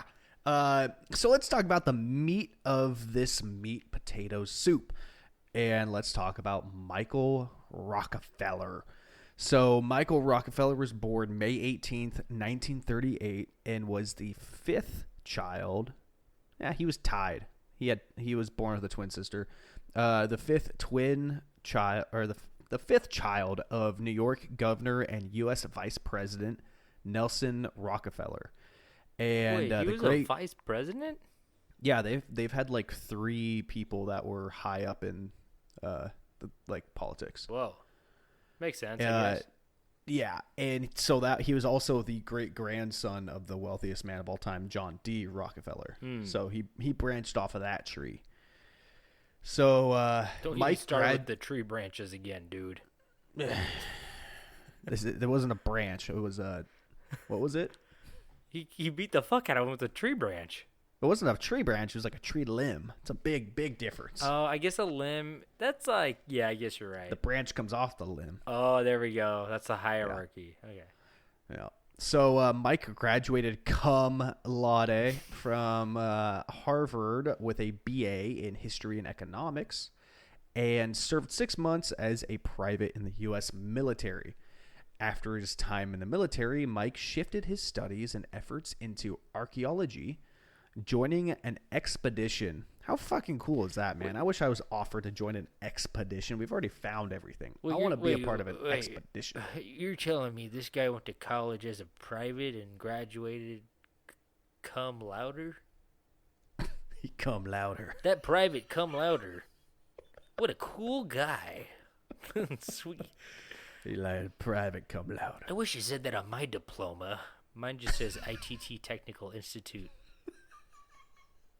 Don't fucking Hey, laugh no at shame on that. Congratulations to anybody listening that has that. me. Make more money than me. You said it, not me. So yeah, he joined an expedition for Harvard's Peabody Museum of Archaeology and Ethnology. Don't know what that is. It's like, I don't know, to study the Dani tribe of Western Netherlands of New Guinea. So like ethnic groups. He Yeah, I studies think that's- ethnic groups. I feel like we have a new name for it. I feel like we changed. I don't know. Social studies. Yeah, sure. He majored in social studies in college. I mean, at the end of the day, I mean, he's got a history degree. You know, his big time money sack Papa wasn't happy about that. You gotta get a business degree. Well, that's the thing too. It's like, dude, that guy couldn't fucking be poor if he wanted to. No. So it Well, was like, Well, okay, maybe. I'll let So, you get there. This expedition was to make a film titled Dead Birds, which I made one of those. Yeah, which was a ethnographic documentary movie that was produced by Robert Gardner, while Mike picked up the mic to work as the sound recordist, which I think there's like 10 people that do that nowadays, but back then it was just one. They only gave him the mic because his name was fucking Mike. Exactly. They're like, who's gonna do the mic thing? They're like, everyone's like, no one wants to raise their hand. They're like, Mike, you gotta do it. It'll be funny. Who's gonna do the mic, and also who's great granddaddy Like, is paying for all this? They're like, don't hand him the boom. I saw him beat a man to death with a tree limb. Don't do it. Don't give him the long stick. He keeps the tree limb next to his bed. Just in case intruders. So at one point for filming this documentary, Mike and a friend left their crew to do some self-exploration and study the Asmat tribe of southern Netherland, New Guinea. Mike was blown away by his experiences, and after he'd returned home from the Peabody expedition, God, I want to go on an expedition. Mike wanted more. He wanted to return to New Guinea to study more about these old civilizations and collect some Asmart art. Oh, the Asmart in my hometown got shut down. Did it? No one went to it. It's a shame. Asmart, where all the deals are all the time. Asmart, where the asbestos isn't just in the ceiling, but it's in the floors. You can't escape it. Mike said, it's the desire to do something adventurous at a time when frontiers in the real sense of the word are disappearing. Mike also wrote back home during his trip saying, I'm having a thoroughly exhausting but most exciting time here. The Asmart are like a huge puzzle with the variations in the ceremony and art style forming the pieces. My trips are enabling me to comprehend the nature of this puzzle. So he was just like really blown away by, this guy was born like definition like silver spoon. Like he's only lived just like the wealthiest lifestyle. It's kind of comparable to like the Prince Harry thing. Is it Prince Harry? Yeah, I mean, I forget all their names, but like I think he was the one, the redheaded one, that was like, "Fuck this, I'm out of here. Like I don't want any of the well." They're both redheads, but yeah, they're like distant. Him and his wife are distancing themselves from all of it. I think he's like, I don't like. There's always one son who's like, I'm totally into it. Like especially if you're like the older son. If he's like the younger son, he's like what the fuck do I have to say around? Like my brother's got to die for anything to happen. Yeah, exactly. Like I'm not gonna inherit shit. Like I'm out of here. Like I think you just have a different perspective on it. Yeah, but I mean, like I completely understand from Michael Rockefeller's like point of view. It's just like all you've known is like the wealthiest of the wealthiest, and then you go and see a place where like money's like probably not even like a fucking thing. You're like, whoa, this is like culture shock for sure. Yeah, and no one there knows who the hell he is. And he probably absolutely loved it. I can only imagine. So, yeah, he wanted to go back. And on November 17th, 1961, Mike and Dutch anthropologist Renee Wassing were on a 40-foot-long dugout canoe about 3 miles from shore when their boat became flooded and overturned. No. Yeah, their 2 local guides in the area abandoned ship and swam for help, but the help wasn't coming anytime soon. The 2 floated around on the overturned boat for about 2 days until Mike said to Renee, "I think I can make it," looking at the shore. Wait. I'm confused. Why didn't they just swim to the shore? Because they're rich. I don't know. They're rich little bitches. Could they not swim? Is that why, like 3 miles? Like 3 miles, like I don't know. Oh, wait. So you're telling me the guides swam 3 miles? To like go get help. Oh my God. Those guys are nuts. Because there's like 2 rich ass dudes and like the people they hired. And the people they hired are river people. They've done that. They swim on the daily, Exactly. you know? Like, yeah, they know what's going on. oh my God, dude. Yeah. So for 2 days, they kind of float around, and Mike said, "I think I can make it," looking at the shore, and he dove right on in. And it's believed at the time of this diving, the boat had floated out to about 12 miles from shore. Wait. But do they not teach you miles in rich people school? I will say though that Michael was like a Blind. very successful wrestler. Okay. So like he wasn't just some like little rich dweeb. Like I think he was in pretty good shape. Yeah, but muscle sinks ya. Yeah, but back then people were built different. They had that big goiter underneath their chin that made them float a little bit longer. No, man, back then like the highest weight class was like 130. Like, I'm a heavyweight. Come here. I'm going to knock your socks off, Paulie. Oh God. So many believe that Mike never made it to shore, which is, pretty reasonable, dying from drowning or even, wildlife, as sharks in sea and saltwater crocodiles are native to the waters. Oh, God, that's the worst way to go, right? But there is another possibility that is much more widely believed, and that is that there were headhunting cannibals who were still present in the area of the Asmat, waiting for him at shore. Wait, this was in, you say, Papua New Guinea? It's being called Netherlands, New Guinea in this, so I don't know if it still is called. I'm not very familiar with that area. Do you know? So I don't. I was gonna say, do you know what area that is? Like, I'm very curious on like. It's not near the Netherlands. No. I'm saying Netherlands, New. But this is in 61. Netherlands, New Guinea. Dutch. I'm gonna zoom out of here. See what this is. Fuck, it just gave me a tiny map. I still can't figure out where I'm at. Oh, it's by Indonesia. Okay. Yeah. Yeah, it's Netherlands, New Guinea was split in half. That island, and the right side was Papua New Guinea and the left side was Netherlands, New Guinea. Oh, so interesting. Okay. Yeah. Yeah. So in 1969, all right, journalist Milt Macklin traveled to the area to do some investigative journalism, looking into the disappearance of Mikey Boy. He quickly dismissed the theory that Mike was being held captive in the jungle, which was another one, but concluded that circumstantial evidence supported the idea that he had indeed made it to the island and was then killed by the cannibals in the area. No.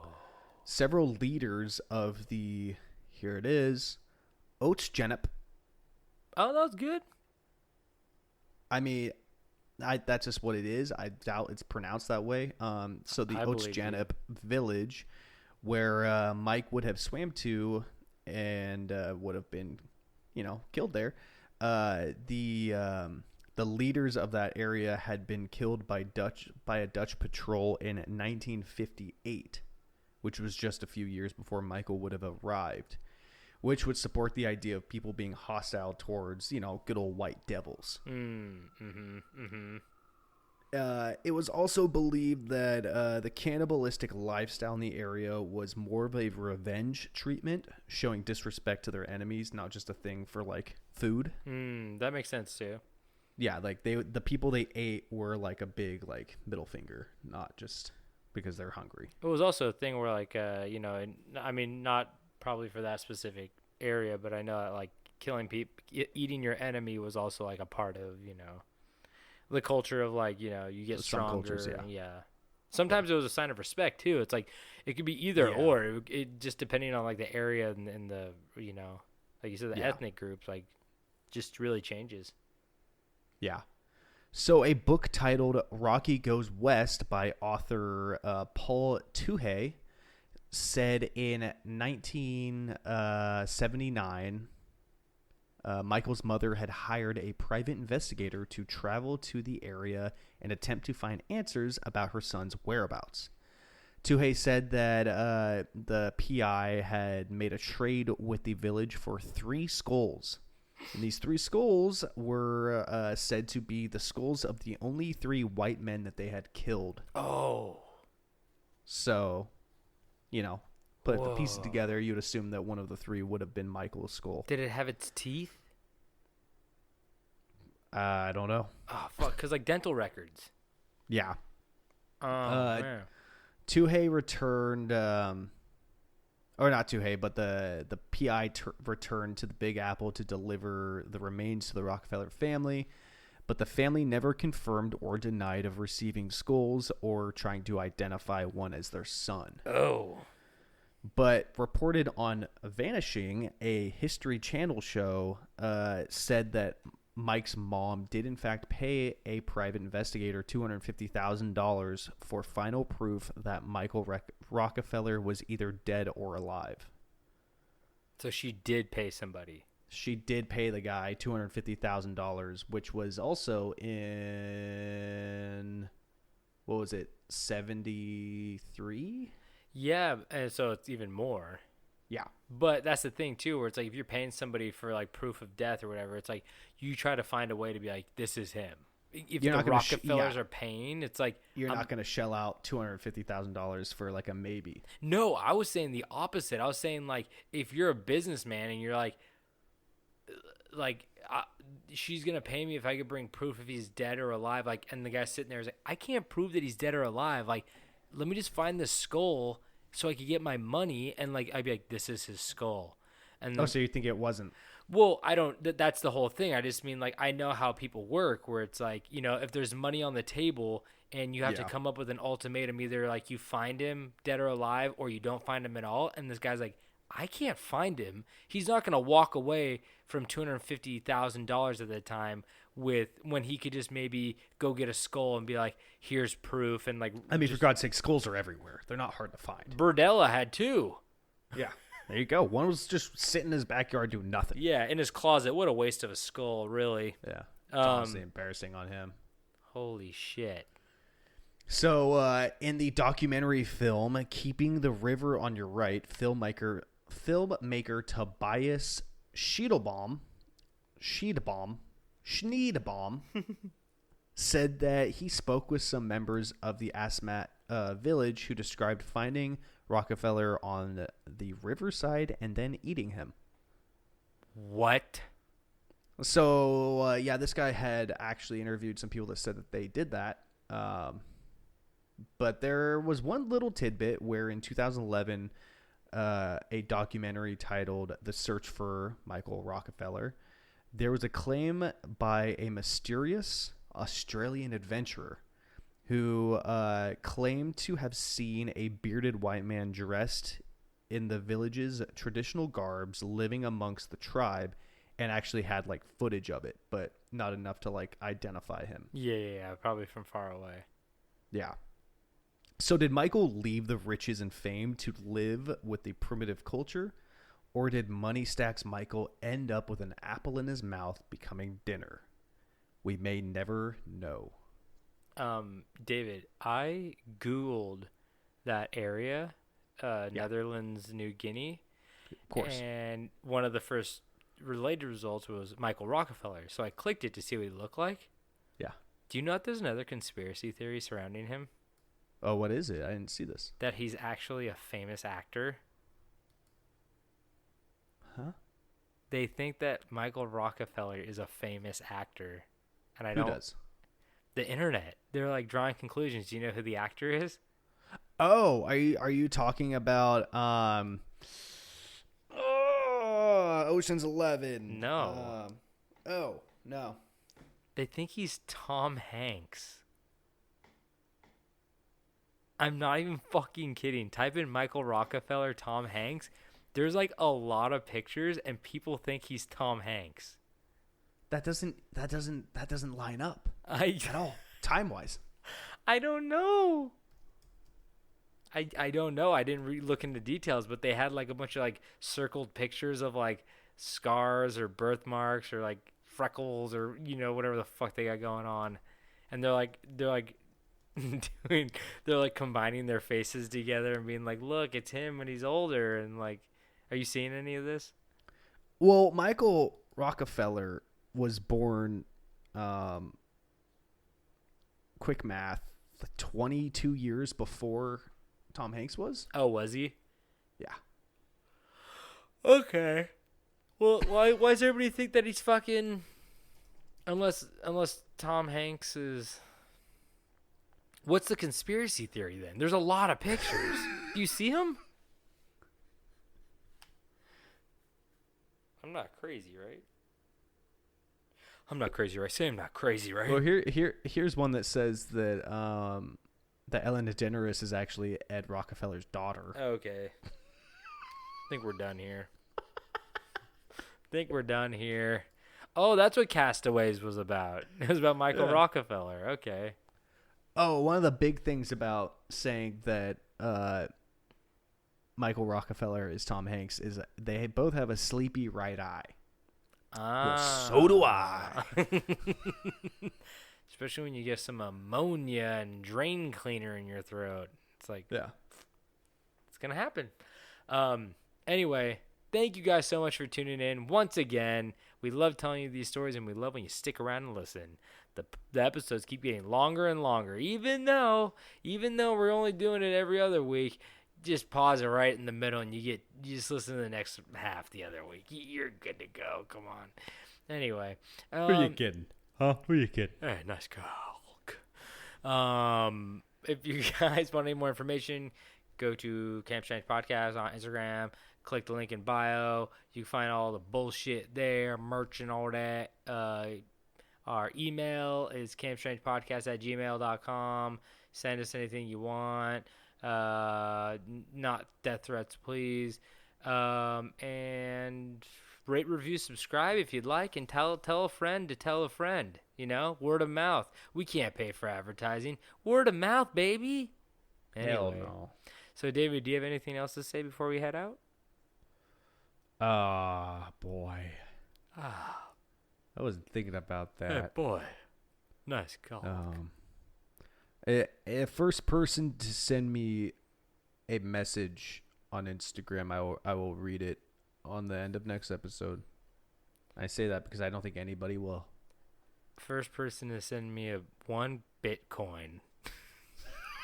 Just one. It's just one. I only need one. Yeah. Oh. It's not being greedy, guys. It's just one. Just one bit. Oh, you can't afford one coin?